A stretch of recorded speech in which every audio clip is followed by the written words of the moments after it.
ডালে আরে মরিয়া তুলিয়া রেখো কমলের ডালে। কানসই, এই তোর দেহটা কেন পোড়াতে বলছিস না? কেন আগুনে পোড়াবো না সই? ওরে আমার এই পোড়া দেহ আর কি পোড়াবে? এই কৃষ্ণ অনলে পুড়ে পুড়ে আমার এই দেহটা যে পুড়ে ছাই হয়ে গেছে সই। এই দেহটার কি পোড়াবে? আর জলে কেন ভাসাবো না সই? জলে কেন ভাসাবি না জানিস? এই জলে যদি আমায় ভাসিয়ে দিস, ভাসতে ভাসতে হয়তো কোনো ঘাটে আমি লাগবো। যদি কোনো ঘাটে লাগে, যদি কোনো নারী এসে আমায় বলে ওই দেখ কৃষ্ণ কলঙ্কিনী, ওই দেখ কৃষ্ণ কলঙ্কিনী, ওর মুখ দেখা পা, ওরে আমায় যে কলঙ্কিনী বলবে, আর আমায় যখন কলঙ্কিনী বলবে,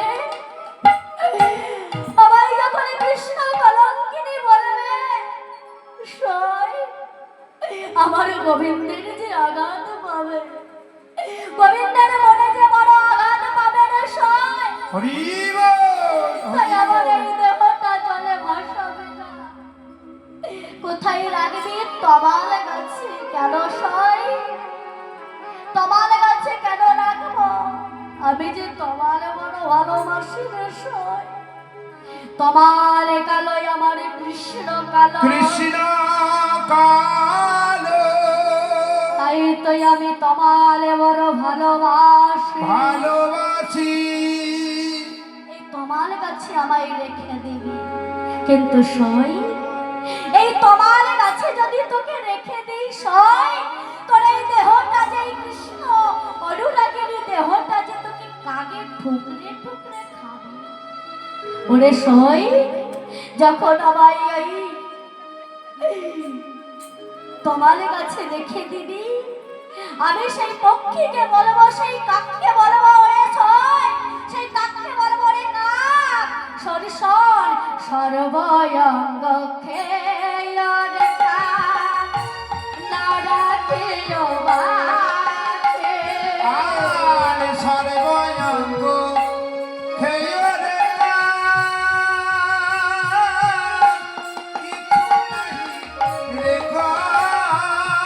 আর সর্বয়ঙ্গ খেয়র কাক নাড়াতেও বাকে। সর্বয়ঙ্গ খেয়রে কিছু না রাখো বাকি।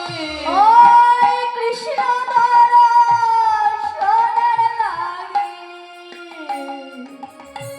রেখো দুটি আঁখে। আর কৃষ্ণ বলো দেখো দুটি ওই কৃষ্ণ দর্শনের লাগি রেখো দুটি আঁখে। আর কৃষ্ণ বলো রেখো দুটি আঁখি। নয়ন ভরে দর্শন করব, আমি নয়ন ভরে দর্শন করব। নয়ন ভরে দর্শন করব। আমি নয়ন ভরে দর্শন করব। গোবিন্দর কাঠিও নয়ন ভরে দর্শন করব। গোবিন্দ লাগি রেখো দুটি আমার সেবে জনম ধন্য হবে, আরে গোবিন্দের লেগে রেখো দুটি আঁখি বলে ধন্য হবে। সেদিনে আমায় ধন্য হবে। নয়ন ভরে দর্শন করব। ওরে সহরি